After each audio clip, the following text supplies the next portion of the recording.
Spring, 1592. Busan Harbor, southern coast of Joseon, Korea. A gray dawn creeps over the sea. The water lies still for a moment, then trembles beneath the sound of drums. From the mist, hundreds of black-holed ships emerge like a living wall. On their decks, banners of the rising sun whip violently in the wind. Thousands of samurai shout in unison as ironclad troops prepare to storm the Korean coast. The Imjin War has begun. Japan, newly unified under Toyotomi Hideyoshi, now turns its gaze beyond the islands toward China through Korea. Hideyoshi's plan is bold: conquer Joseon as a corridor to the Ming Empire. And so, in this gray spring of 1592, more than 150,000 men crossed the narrow strait between Tsushima and Busan, the largest overseas invasion fleet the world has ever seen since the Mongols. The air stinks of sulfur and seaweed. The thunder of cannon shakes the coast. Korean sentries atop Busan's walls blink in disbelief as the horizon fills with sails. The first volleys tear through the fort's gates before the soldiers can even draw their bows. By noon, Busan burns the sky black with smoke, the streets red with fire and blood. Villagers flee inland, clutching children and rice sacks, leaving behind charred temples and shattered gongs. Reports of disaster spread like wildfire northward. The Japanese are unstoppable. Their muskets spit fire like demons. In the royal court at Hanseong, modern Seoul, panic takes hold. Ministers argue, generals retreat, and the king himself prepares to flee. The Joseon army, untrained in gun warfare, collapses in days. But while chaos reigns on land, the sea tells another story. Amidst the scattered remnants of Korea's navy half-sunk ships and terrified crews, one man remains unshaken. At a quiet harbor far from the flames, Commander Yi Sun-sin walks the deck of his flagship. His armor is plain, his expression unreadable. He watches gulls circle above the waves, where sunlight flickers on the water like molten glass. He says nothing. He listens to the sea, to the wind, to the sound of distant thunder that is not a storm, but cannon fire. Yi has not yet fought a battle, but he has prepared for years. His records of the southern coasts are meticulous. Currents, tides, shoals, and wind patterns noted in his own hand. While others boasted of swords and glory, Yi studied nature, believing the sea itself could be a weapon if understood. That morning, a messenger arrives, breathless and trembling. Busan has fallen, Admiral. The Japanese advance north. Our navy, they say we cannot stop them. Yi looks toward the open sea and answers quietly. Then, we will teach them what the sea remembers. He orders every surviving ship in Jeolla province to gather at Yeosu. Rations are counted, broken hulls repaired, and men trained in silence. There is no cheering, no false hope, only the disciplined rhythm of labor, the hammering of planks, and the whisper of waves against wood. At night, lanterns flicker along the harbor like faint stars. The sailors speak in low voices of families lost, of fear, of the strange calm in their commander's eyes. Yi writes in his war diary, "If only 10 ships remain, I shall still fight the enemy." The words are not bravado. They are a vow. Days pass. The Japanese fleet spread across the southern coast, seizing ports and destroying garrisons. Yet one harbor remains untouched, Yeosu, where the tide turns strangely fast, where reefs hide beneath glassy waves. There, in the growing shadow of war, Yi Sun-sin begins to shape something unseen, an idea forged not from desperation, but from vision. As the camera drifts across the darkening water, the faint glow of forge fires can be seen deep inland. Sparks rise into the night sky. The rhythmic clang of metal echoes through the valleys.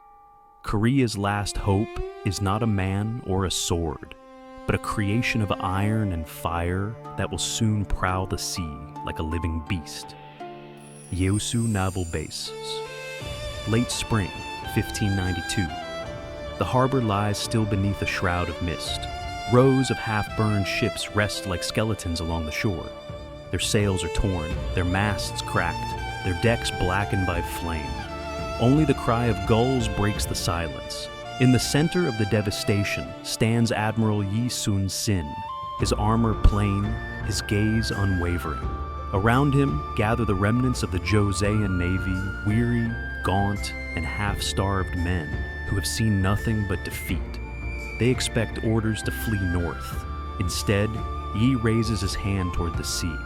"This is our fortress," he says. "Not the walls of stone, but the waters that guard our home."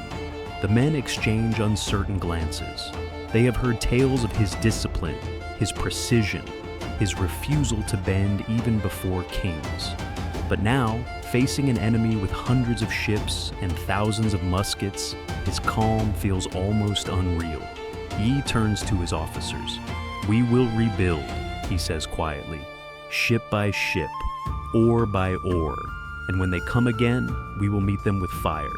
Days become weeks. Under his command, Yeosu transforms from a graveyard into a forge of rebirth. The air fills with the sounds of hammers, saws, and shouted commands.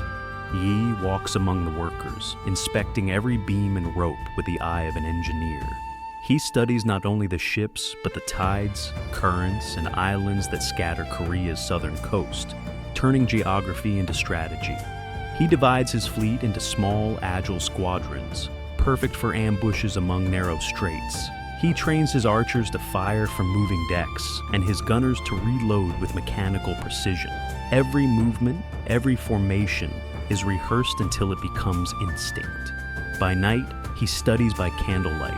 His war journal grows thick with sketches the silhouettes of enemy ships, the angles of their cannon fire, the weaknesses in their hulls. On the margins, in neat brushstrokes, he writes a single phrase again and again: to stand firm even when alone. One evening, as the fog rolls in from the sea, Yi's first officer approaches. "Admiral," he says softly, "we are too few. Even with the ships repaired, their guns outnumber ours 10 to 1. Yi does not look up. His brush moves slowly across parchment. "Numbers do not decide a battle," he replies. "Preparation does." He dips the brush once more, drawing the outline of a vessel unlike any other, a low, curved hull, sealed and spiked, with cannon jutting from hidden ports. The sketch glows faintly in the candlelight, like the first trace of an idea that refuses to die. "If they fight like men," Yi murmurs, "then we shall fight like dragons."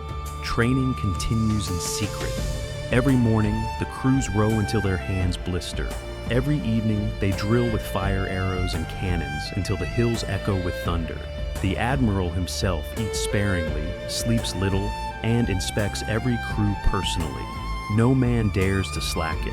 His mere presence commands silence. Yet despite his discipline, Yi remains human, a father, a scholar, a servant of a frightened king.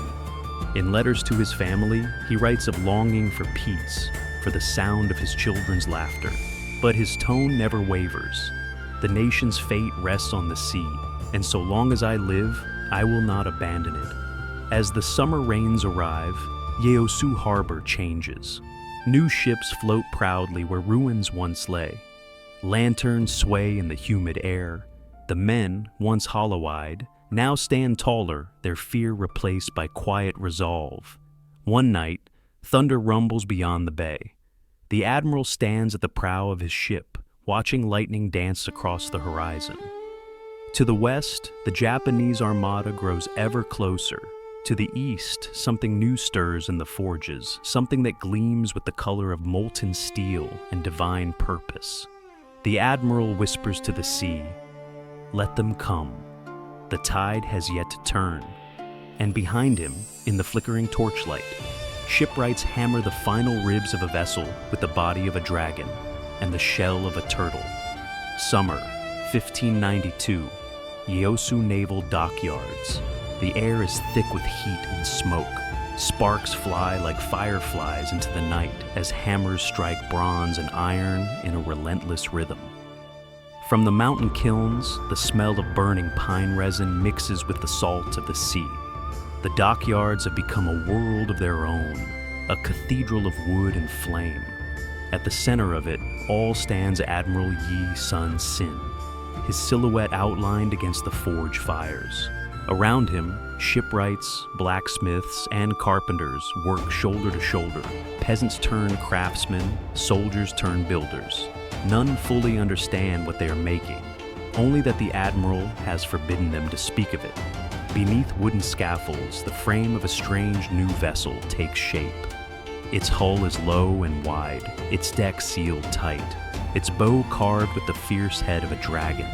Inside, rows of cannon ports line both sides, hidden, protected. Iron plates are heated red hot and nailed to the curved deck, overlapping like scales. At the top, thick iron spikes are driven in, each one designed to impale any boarder who dares to leap aboard. The laborers wipe sweat from their brows, staring in awe. "It looks alive," one whispers. "It looks like something from the old tales." Another murmurs a guardian of the sea. Yi says nothing. He moves among them, measuring the thickness of the hull with his fingers, his eyes flicking between blueprints and flame.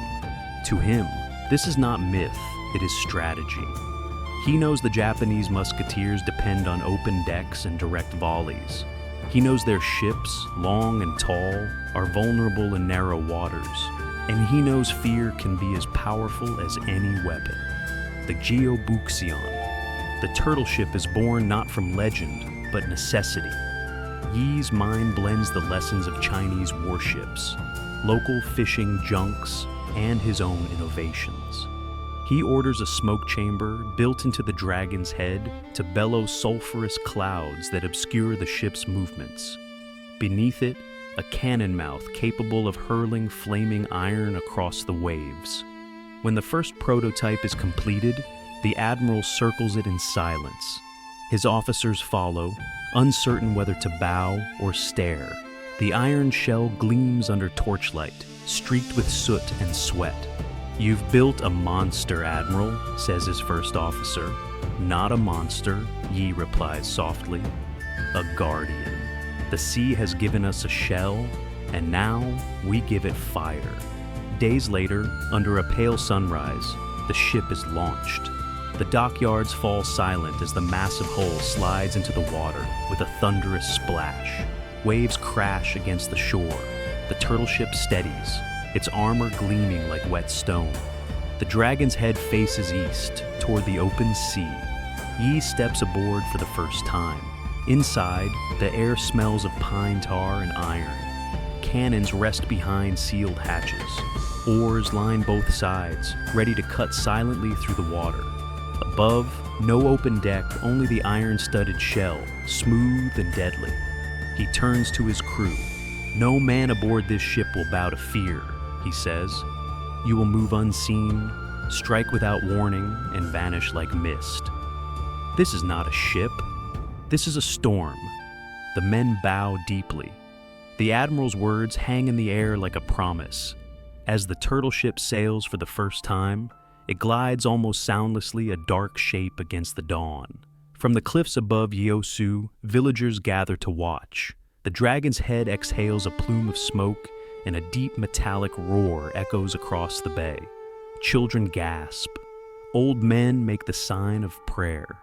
A rumor begins to spread among the soldiers. Yi Sun-sin has built a ship of iron that breathes fire. Soon, the rumor becomes legend. The Japanese scouts who glimpse it from afar send word across the strait. A dragon sails for Korea. But for Yi, there is no time for myth. Reports come in enemy fleets approaching the coast near Sacheon. Hundreds of Japanese ships are gathering, confident in their firepower and numbers. Yi studies his maps.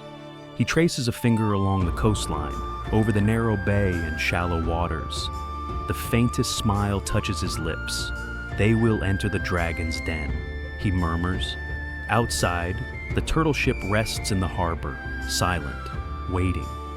The sea is calm, but beneath the still surface, destiny begins to stir. May 29, 1592. Sacheon Bay, Southern Korea. The sun rises over a blood-colored horizon. From the cliffs above the coast, the Japanese banners shimmer like fire.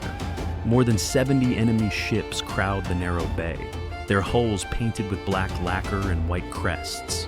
On deck, samurai archers ready their muskets, laughing as the wind carries the scent of powder and salt.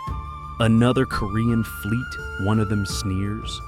We'll burn them before breakfast. They do not yet know the name Yi Sun-sin, nor what waits for them beyond the mist. Out at sea, the admiral stands on the deck of his flagship, his armor polished but unadorned.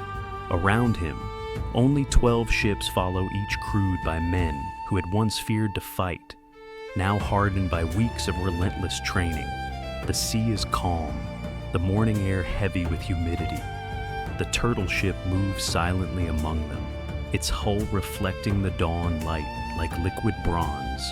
Yi studies the enemy formation through a narrow brass spyglass. "They're waiting for us to come closer," he says quietly. His first officer frowns. "They think we will attack the open sea." Yi nods. "Then we shall give them what they expect and take what they cannot defend." He orders his fleet to advance, but not straight on. They move in a crescent, steering toward the shallow waters where the Japanese ships cannot maneuver easily. The drums begin to sound deep, rhythmic, unhurried. The air vibrates with their pulse. The Japanese, seeing so few enemy ships, mockingly raise their muskets. "Fire!" their commander shouts. A volley erupts, smoke, sparks, and the crackle of gunfire. The bullets splash harmlessly against the waves. Then, through the drifting smoke, something moves. The turtle ship emerges slow, deliberate, and monstrous. Its iron shell glints beneath the sunlight. Smoke bellows from the dragon's mouth as if the beast itself were breathing. The sound, a deep metallic roar, rolls across the bay. The laughter on the Japanese decks dies. Yi raises his arm. All ships full charge. The drums thunder faster. Oars bite the water. The turtle ship surges forward, its iron hull shrugging off bullets like rain. When the first enemy ship dares to close, Yi gives the signal. Fire!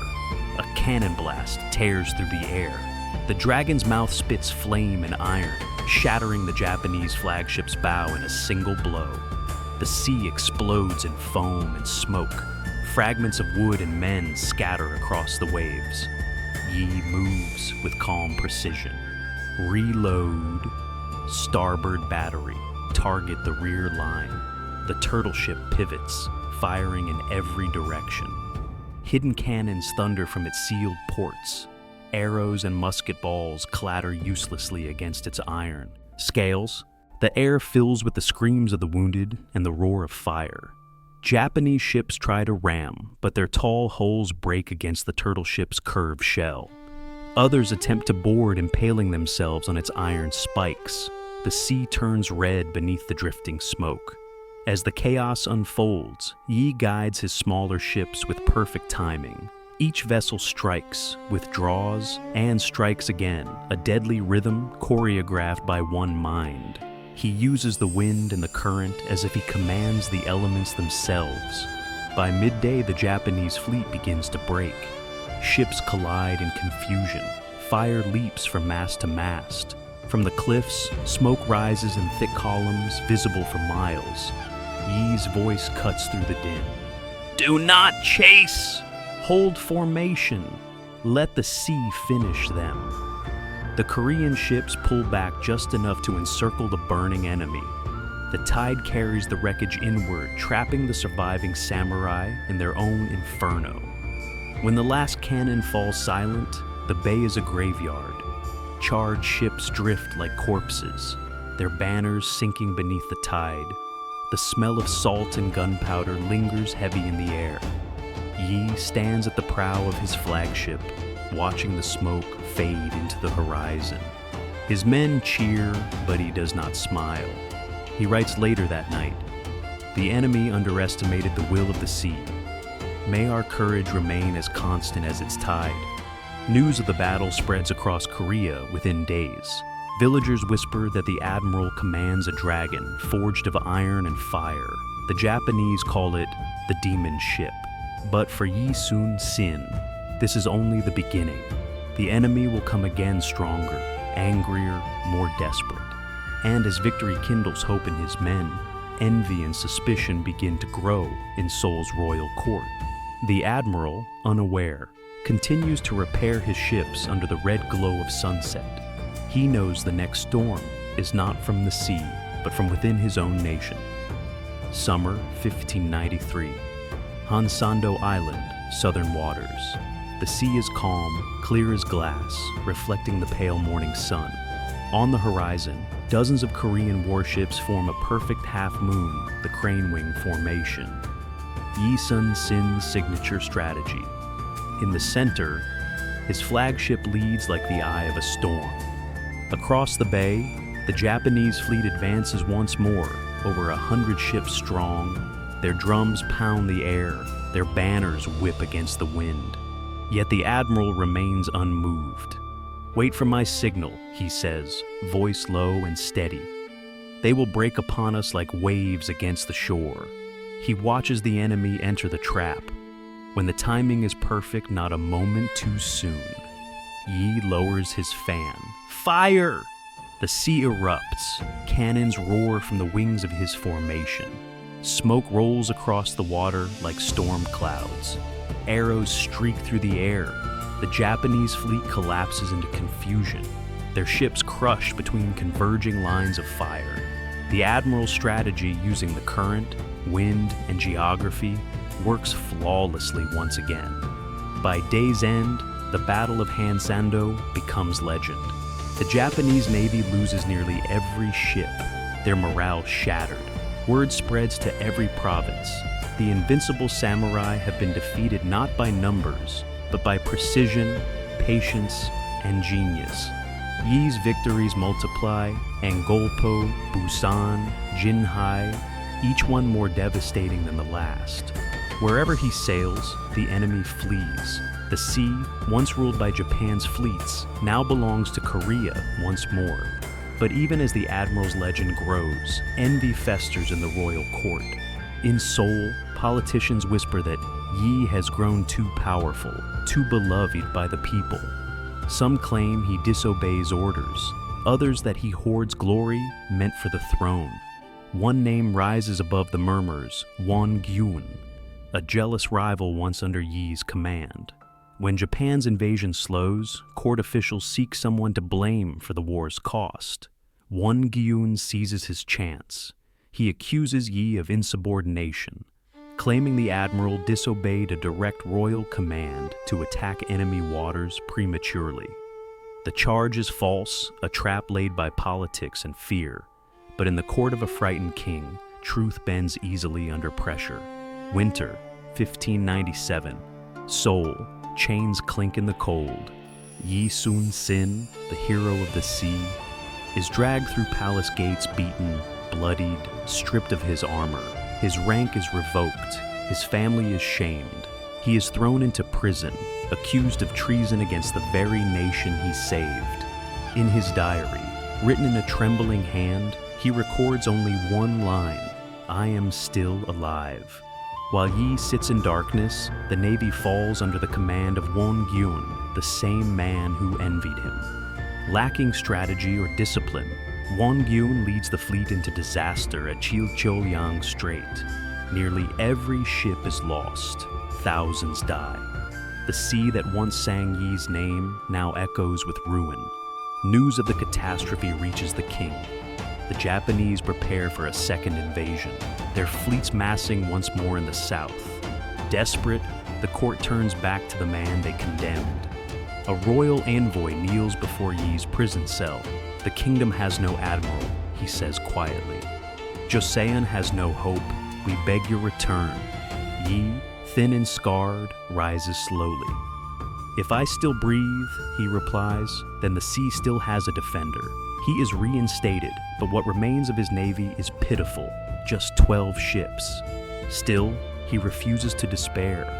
As before, he rebuilds from ashes. The surviving sailors rally around him, their loyalty unshaken. At the shore of Myeongyang, he gathers his officers. "Listen to the sea," he tells them.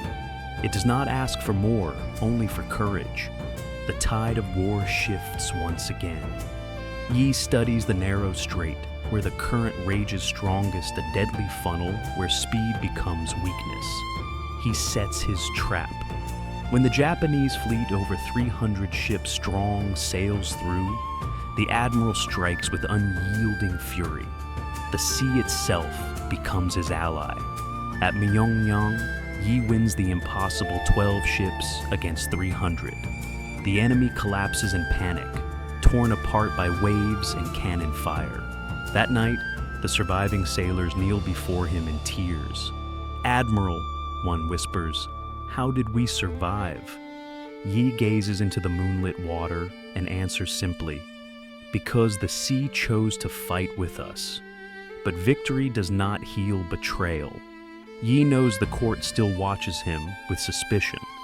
He does not fight for recognition, nor for revenge, only for the land that gave him birth and the men who trust him with their lives. As autumn drifts over the war-torn coast, he writes his final reflection. "He who seeks no fame shall live forever in memory." And somewhere in the distance, under the pale moonlight, the turtle ship drifts silently scarred, but unbroken, waiting once more for the call of war. December 15th, 1598. Noryang Strait, off the southern coast of Korea. Winter grips the sea like iron. The wind howls through the rigging of Yi Sun-sin's fleet, and frost coats the rails in a pale shimmer. Beneath the dim moonlight, 150 ships, Korean and Ming, combine drift, silently across the black water. Their torches burn low, wrapped in cloth to hide their glow. The only sound is the groan of timbers and the slow splash of oars. Far ahead, in the darkness, the Japanese fleet, 500 strong, prepares to retreat to their homeland. For 6 long years, their war in Korea has drained them of men and spirit. Now, cornered in the strait, they seek only escape. But Yi Sun-sin does not intend to let them leave. On his flagship, the Sacheon, the admiral stands wrapped in a fur-lined cloak. His face is gaunt, his eyes unyielding. He stares into the wind, the scent of salt and iron filling the air. "Tonight," he says, "the sea will remember." His officers kneel, waiting for orders. The admiral unfurls a map across a damp wooden table, lit by the flickering flame of a lantern. His fingers trace the narrow channel between the islands of Noryang and Namhae, the only passage wide enough for the enemy to flee. "They will come through here before dawn," he says. "The tide will turn against them. When it does, we strike." A Ming officer hesitates. "Admiral Yi, our allies are weary. Their ships are heavy and slow. If we attack in the dark," Yi looks up sharply. "War does not wait for comfort. Courage, not rest, wins the dawn." Midnight. The first Japanese ships appear, their lanterns faint, their banners ghostly shapes in the mist. Yi signals his fleet with 3 low drum beats. The Korean and Ming ships fan out in silence, their hulls blending with the fog. Then, with a single word, fire, the night explodes. Flaming cannonballs streak across the sea, bursting through the enemy's line. The water turns red with reflection. Japanese ships twist and burn, their decks swallowed by smoke. Yi's fleet moves like a living wall, cutting off every escape. From the dragon's mouth of the turtle ship, gouts of smoke and flame bellow forth, masking its movement. The beast glides through the chaos, ramming enemy holes and unleashing broadsides at point-blank range. Yi stands firm at the prow of his flagship, directing the flow of battle with calm precision. His commands echo through the din: port battery, fire at will, starboard, hold, maintain the wind. The Japanese, desperate, fight back with ferocity. Their muskets crackle, their cannons roar. Flaming arrows rain down from the darkness. a ball of iron whistles through the air, striking near the Admiral's command post. Shards of wood explode around him. A splinter tears through his armor, and for a moment, he staggers. Blood stains his sleeve. His nephew rushes to his side. "Uncle, you're hit!" Yi grips the rail, his breath shallow. "Be still," he whispers. "Do not let the men know." Another shot rings out. This time, it strikes him squarely in the chest. The force drives him backward into his officer's arms. The world tilts, the roar of battle fading into a distant hum. He clutches his nephew's hand, pulling him close. His voice is faint, but steady. "The battle must not stop. Cover my body. Tell no one of my death." Tears well in the young officer's eyes. "Yes, Admiral." Yi exhales slowly. His gaze drifts toward the horizon, the faint glimmer of dawn breaking over the sea. "The war is over," he murmurs. "Let the waves carry me home." His hand falls still. But the battle rages on. His officers, hiding his death, continue to issue orders in his name. The fleet fights with renewed fury, every cannon shot a vow to their fallen commander. By sunrise, the Japanese Navy is annihilated. The strait is a sea of burning wrecks, drifting slowly toward the open ocean. The last invasion fleet of Toyotomi Hideyoshi has been destroyed. The Imjin War is over. On the flagship's deck, the soldiers kneel. They uncover their admiral's body, still clad in armor, his face calm, almost peaceful. The rising sun casts golden light over his features. A Ming general removes his helmet and bows deeply. "There has never been a man like this one," he says quietly. The men lower their heads. The sea, once again, is silent, save for the crackle of fire and the whisper of waves against the hull. Yi Sun-sin is gone. But his legend has only begun to rise. Winter, 1599. 1 year after the Battle of Noryang, snow falls softly over the quiet harbor of Yeosu, where the waves once echoed with cannon fire. The shipyards that forged iron dragons now lie still. Charred beams rest half buried in frost. A few surviving sailors, their faces weathered by war, gather by the shore. They lower their heads before the same sea that took their admiral and yet preserved their nation. Among them, an officer opens a small lacquered chest. Inside rests a weathered journal, Yi Sun-sin's war diary, the Nanjung Ilgi. The pages, browned by sea air, are filled with neat brushstrokes and calm reflections. No arrogance, no hatred, only clarity. The mind of a man who fought without pride, who served without rest. He reads aloud, voice trembling. "Though my body perishes, the spirit of loyalty shall not fade. The tide recedes, but it will return as will courage. Centuries pass. The Joseon court that once condemned him fades into history. The empires that sought his shores crumble into dust. Yet the name Yi Sun-sin endures, whispered by fishermen, taught to children, carved into stone. His statue rises in Seoul's Gwanghwamun Square, sword in hand, eyes fixed toward the sea he once guarded. Scholars later call him the Nelson of the East, but the comparison feels pale. For Yi Sun-sin fought not with empire behind him, but with faith in the duty of a single man to his land and his people.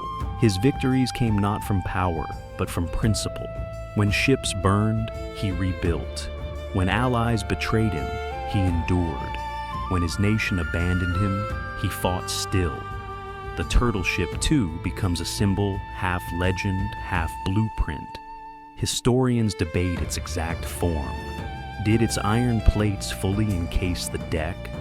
Did the dragon's head truly breathe smoke? But the essence of it, the courage to imagine what did not yet exist, cannot be doubted.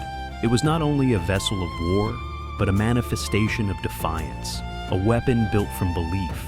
Modern engineers study its design, tracing the ingenuity of a 16th century mind that fused strategy with craftsmanship. Artists painted in storms, filmmakers resurrected in flame, and sailors still bless their voyages in its name. The Dragon of the Sea lives on not in steel, but in memory. Spring, centuries later, the coast of Tongyeong. A young Korean naval cadet stands before a replica of the turtle ship. The air smells of salt and cherry blossoms. His uniform gleams in the morning sun.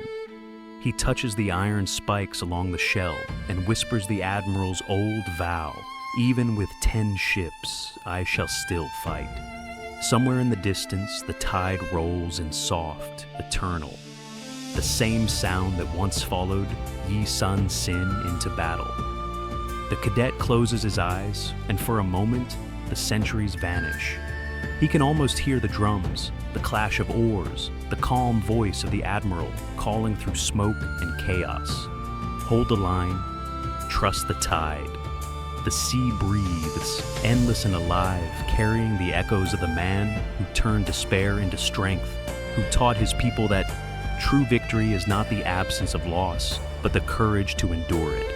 And so, as dawn breaks over the water, the spirit of Yi Sun-sin rises once more, not as a ghost of war, but as the guardian of a nation's soul.